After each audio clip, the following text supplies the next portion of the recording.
दिवसाची सुरुवात अशी बरोबर. एक संत नेहमी रात्री पोथी वाचायचा आणि त्या पोथीचं तो मनन करीत असे आणि पुष्कळ लोक त्या मंदिरामध्ये येऊन बसायचे आणि ते पोथी वाचताना ते सर्व ऐकायचे.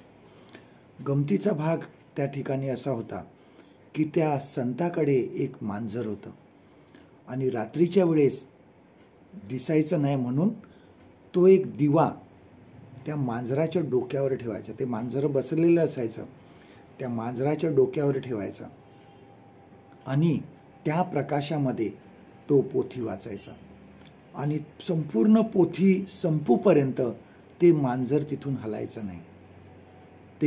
ते सुद्धा पोथी ऐकत बसायचं आणि लोकांना त्याचं खूप आश्चर्य वाटायचं, गंमत वाटायची की कशा प्रकारे हे मांजर इतकं शांत राहतं की त्याच्यावरचा दिवासुद्धा पडत नाही. आणि मग काही लोकांनी असा विचार केला की बघू हे मांजर किती शांत राहतं. आणि मग त्यांनी एक दिवस काय केलं, ती पोथी वाचत असताना एक उंदीर पकडून आणला आणि पोथी मध्यावर आली असताना त्यांनी त्या मांजराच्या समोर तो उंदीर सोडून दिला आणि उंदराकडे बघितल्याबरोबर त्या मांजराला मोह झाला आणि त्याने त्या उंदरावर झडप घातली आणि तो त्या उंदराच्या मागे पळाला. दिवा त्याच्या डोक्यावरून पडून गेला, सर्वत्र अंधार झाला आणि पोथी वाचणं बंद झालं.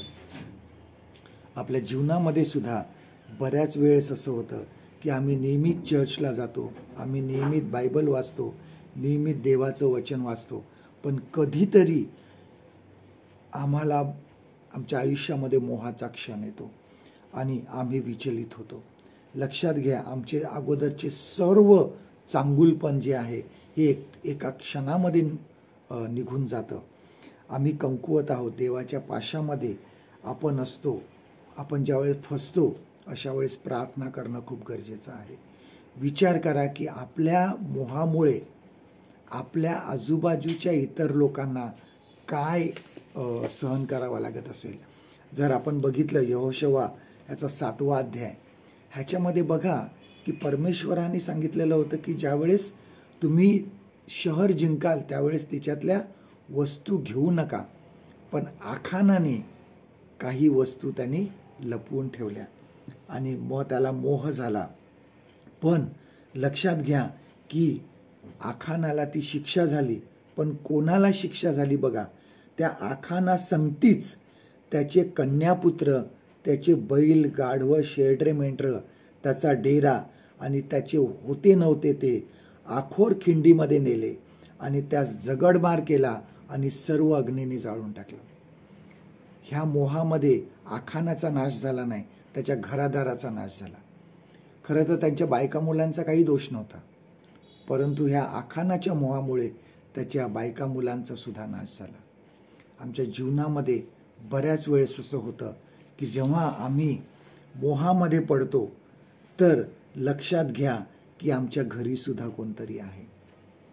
आम्ही जर अशा मोहाच्या पायी आमचा नाश झाला तर आमच्या बायका मुलांचं काय, हा नेहमी लक्षामध्ये ठेवा. आज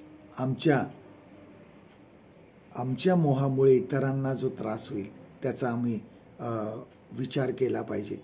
आज आम्ही पवित्र शास्त्र नेहमी वाचा, त्याचं सहाय्य मागा, वचनातून सहाय्य घ्या, पवित्र आत्म्याचं सहाय्य घ्या, देवाला विनंती करा की तुमचं त्यांनी सहाय्य करावं. मोहामध्ये पडू नका. सैतान हा आपल्याला शोधतच असतो की आपण कुठे फसतो. आजचं देवाचं वचन आपल्यासाठी हे आहे, याकोबाचं पत्र याचा 1 अध्याय 14 वचन, जेम्स चॅप्टर 1 and verse 14. तर प्रत्येक मनुष्य आपल्या वासनेने ओढला जातो व भुलवला जातो तेव्हा मोहात पडतो. परमेश्वर करो आजचा दिवस तुमचा आशीर्वादित करो.